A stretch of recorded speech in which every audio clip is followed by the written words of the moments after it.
will share in the bounty that Kairos provides.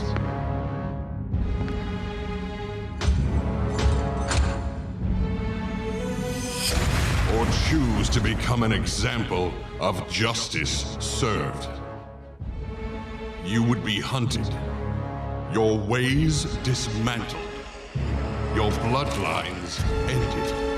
Whatever your choice, your service to Kairos is assured. We're at GDC here finding out something, a little bit something about Obsidian's new big RPG, Tyranny. I gotta say, I got a ton of questions. We got very little time. So first of all, can you just give us sort of an overview of what kind of game is this? What can players expect? So Tyranny is an isometric role-playing game using the same foundation we created for Pillars of Eternity. And we really wanted to tell the story about being a hero in a world where evil has won, where the player has not only sided with evil early on, but is now one of the leaders of the army. And how do you develop and how do you make those moral choices in a world where everyone around you is not the best person in the world? So you really have to decide, do you embrace that, or do you try and stand on your own and be still a force of good in a world where you're surrounded by evil?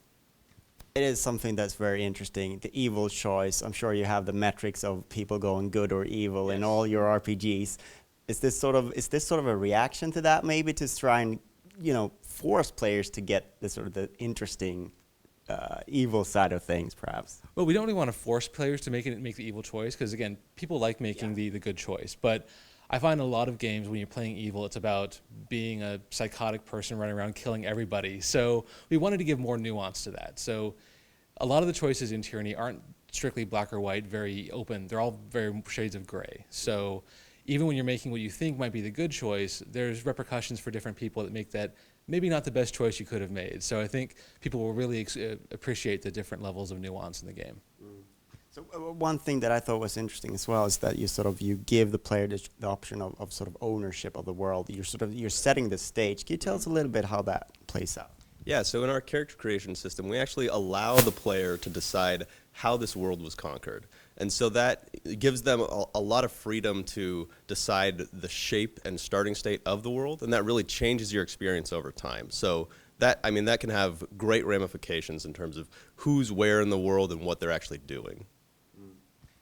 You gave us a quick demo here of two sort of alternative settings here. I think there's some really neat things that you're doing, and if we expand a little on sort of because people have sort of made these kind of choices at the beginning of RPGs before, and sort of like, yeah, we've done that before. We know it sort of alters the dialogues a little bit, or maybe one or two quests, but it's a little bit more sort of evolved here. So yeah, basically the choices you make in the game aren't just about dialogue reactivity, although that's definitely present. The choice of who you choose to ally with and who you build relationships with affect your character's growth. Like, you get different abilities as a character based on who you ally with and who hates you. So it's the whole idea, like, no PR is bad PR. Like, no matter what reputation you build, everyone is going to, basically, you get different abilities because of that. So making someone hate you can be an even more interesting choice than making them like you, depending on what you're trying to go for as a character. And the beauty of that is as well as replayability, because usually when you have sort of different choices, you get the story is replayable. You get a different story, but perhaps the gameplay is the same. But here you get both. It's going to be different gameplay because you made different story choices. Absolutely, both with the story choices, and because we're using a classless RPG system, each time you come back, you can try a different character build. You can focus on bows rather than one-handed weapons or sword and shield. Like, we really wanted the player, each time they come back to Tyranny, to get a very different experience, from day-to-day, minute-to-minute combat all the way up to the grand epic overall story of the world. Now, one thing that I'm sure that developers always love is the fact that you get to create a new world and sort of create a new setting. It's not something that's been done before. Can you tell us a little bit about sort of what went into that, sort of the world of Tyranny? Yeah, sure. We spent a lot of time trying to figure out what would be a really interesting setting for this world. And we thought, what if we set something, not the traditional medieval high fantasy setting that we're used to in these RPGs, but what if we did something more like towards the end of the Bronze Age and kind of going into the Iron Age? We thought that was a really interesting setting. We wanted to explore that kind of brutal world where there's a lot of human and human interaction, a lot of stories that we tell, about like human greed and corruption and manipulation, and we thought that was kind of a really cool place to set our world.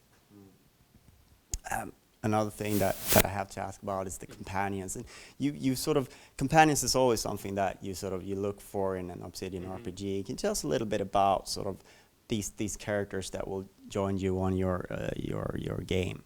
Well, not to get too specific about any of the companions right now, because we'll be revealing more about that over time, but one of the things we really wanted to do with the building relationships with the companions, we wanted to bring that into combat as well. So one of the things we've added is a series of abilities we call companion combos, that as you build your relationships with your companions, you unlock new abilities that your characters can use in combat. That they're really powerful, they're great either for combat openers to defeat an enemy before combat even begins, or to buff your party and make them all stronger and more powerful in combat. They're things we think will be really special moments for the player when they unlock these.